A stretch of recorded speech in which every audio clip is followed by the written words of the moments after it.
Time for the Zeitgeist, your trends tested with Ollie Peart and Ollie. We are on a sleeper train. Yeah, but not sleeping, yeah. And we're here because last month, Penzance in Bradford wrote in to challenge you to do sleeper trains right. There's a trend for sleeper trains, apparently, and she wanted to know what's the best way to do that.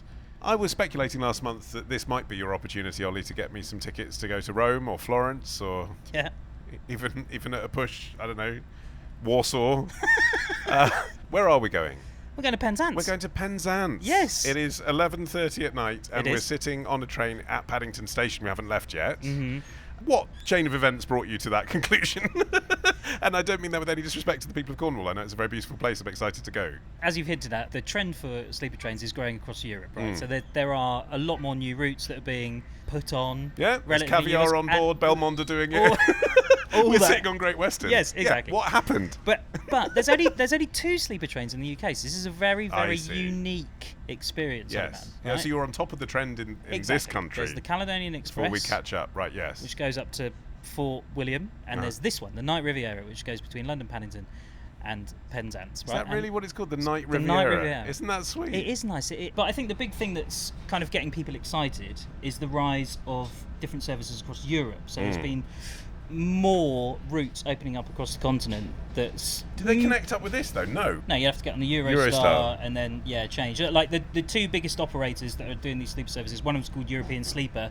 They've only been going since 2021, but they actually only launched their first sleeper service in 2023. But it's going great guns. We're moving.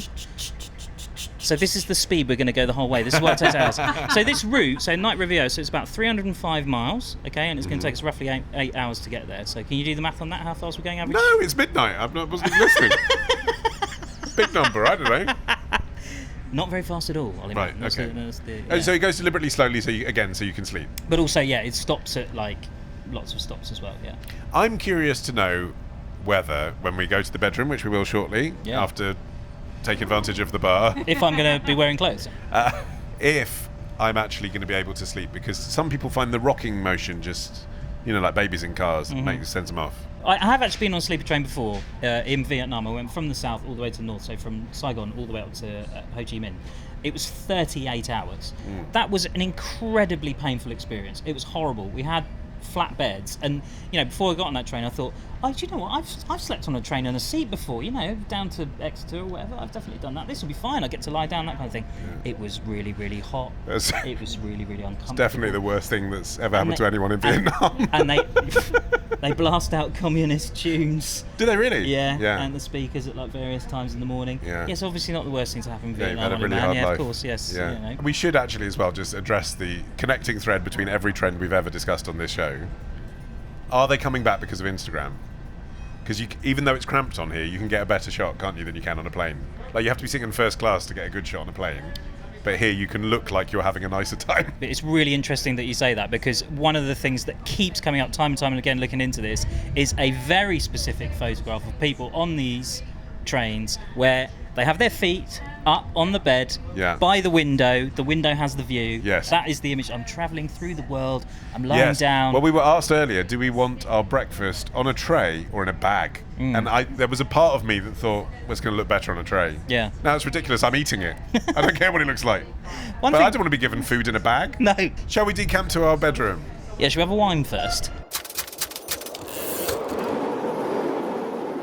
So, Ollie and I have retreated to our berth, as I believe it's called. It is called a berth, Ollie. Well done. We have a 2-bed berth. I'm probably talking more slowly than I was in the section that you just heard, and that's because there's been some wine in between. We've had some lovely wine. It's 2 a.m. now. Yep. And, I mean, it is an intimate space, this. There's no way to gloss around that, is there? But I would say, and I think you agree with me, but of course I can't see because I've taken off my prescription glasses and I'm on a bunk bed above you, so literally cannot see your face. Literally can't see me. But I think you'd agree, this is very comfortable. I am very, very impressed with this. This is so good that it's got a strap, so that if you drunkenly roll out, it restrains you. Yeah. I have no such device down here. Right, but I suppose the fall's not quite so far. Okay, so this is an important fact, actually. So I instinctively chose the top bunk. Because, hey, my name's in the title. You've got to get something out of this, right? But This was brilliant actually, wasn't it?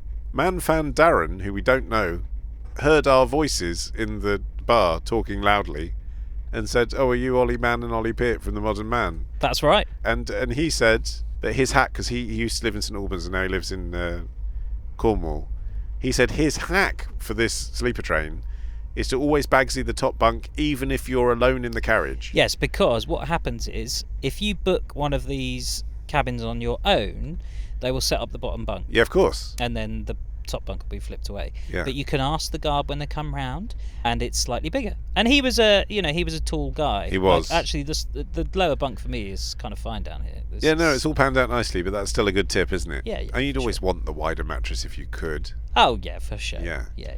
I mean, there's a lot of multi-purposing going on. Do you know what it reminds me of? You see those really tiny Japanese apartments, or Yes. like those sort of coffin hotels. Yes, it reminds me a yes. little bit of that. It is like that, yeah. In Japan, they have these things called capsule hotels. Capsule hotels, Alex. Exactly Yeah, like a capsule it's a capsule hotel. That's exactly it. But the ones in Southeast Asia are no way near as comfortable as this. Also, that thing I was saying earlier about how you feel a bit like you're being tipped out of a coffin, that isn't happening.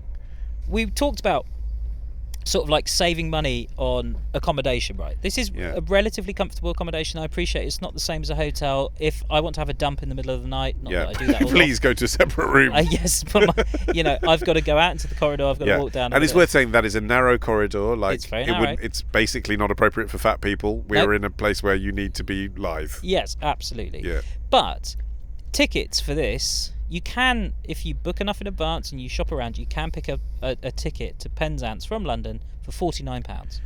That is brilliant. That is good value. Value for money. The prices range between about £49 and £150. Xanthi did ask you how to do sleeper trains right. Yes. Now, what have you actually done to improve the experience?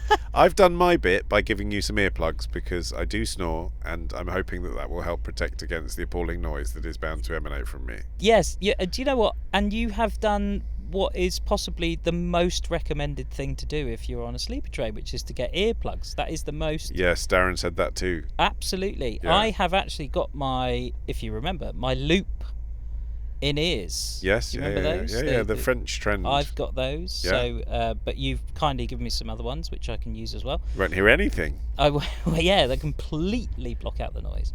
Darren also recommended an eye mask, which actually I don't think you're going to need in here, because the guard actually said to us, make sure you have the night light on, because when it's off, you won't be able to see anything. But the other thing that was recommended for sleeper trains, and this is more on the continent actually, I think I'm feeling like we're being a little bit spoiled in this circumstance here, but if you're on the continent or if you're travelling elsewhere in the world on a sleeper train, one of the things is to bring your own pillow.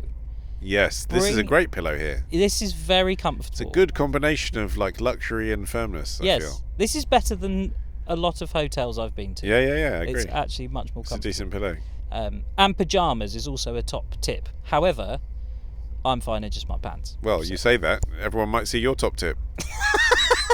I mean, I was actually just thinking, I just got changed in the toilet because you're on the bottom bunk. If I'd got changed there in the very narrow alleyway that defines the gap between the bed and the door, my genitals would be directly aligned with your nose. Yeah, I was disappointed. And if you were in a room with someone you didn't know, get changed elsewhere. There's very little room to get changed. I think the other thing to note as well, which I can, now we're in here, we've got quite a bit of luggage. There's lots of luggage, just bear that in mind. Oh God, you guys sending me off now. It's making me very tired. I'll tell you what's making me feel good about this though, Ollie, as well. It's not even that when we wake up we're going to be in one of the prettiest corners of England. It's this: we're being woken up by a man with a bap. Do you know what I mean? I'm already thinking about that. Oh, I do have one more thing. So you talk about hacks and top tips, all that kind of thing. And I thought, I'm going to bring something that will annoy Ollie, but I'd quite like it. I bought my VR headset. Oh, is that a hack for sleeper trains, or is that just because you take it everywhere? No, the reason I bought it, right, is because recently, and it is relatively recently, there's been an update on some of the new VR headsets which have a travel mode on them. So it was always the case that, like, to be able to track the monitors and stuff within VR, it would just, like, vanish because you're moving at however, like 100 miles an hour, whatever. But now they've figured out. What are you talking about? Well, Track the monitors. What are you on about? The monitor would move because it thought you were moving because you're in a train, right? But now they've figured out a way for it to not do that. Like in the virtual space. In the virtual space, moving. it would think you're moving. Yeah. Okay. So it would like just go far away from you. This is really hard to explain. Right. But anyway. That's not the case anymore, so I can sit Great, and I so can you watch can be my in your virtual world whilst you're actually in an exciting place. No, I could just watch Netflix or YouTube. You could do that with an iPad or a phone. Yeah, I could do that, but I wouldn't have the massive screen. I mean, it's fine. It's fine. I bought it specifically for that response. Well, is that what you're going to be doing then? I mean, I suppose it's sort of reassuring in a way as I lay on top of you that underneath me you're lost in your own Oz. No, I'm not going to be, because it's 2 a.m. I actually just thought that I wasn't going to be enjoying your company quite so much. So right, okay. I thought I might have a couple more hours of just watching some stuff. All right, well, night, Ollie. Night, Ollie. Sleep tight and don't snore. Well. But if you do, I've got my earplugs. Top tips.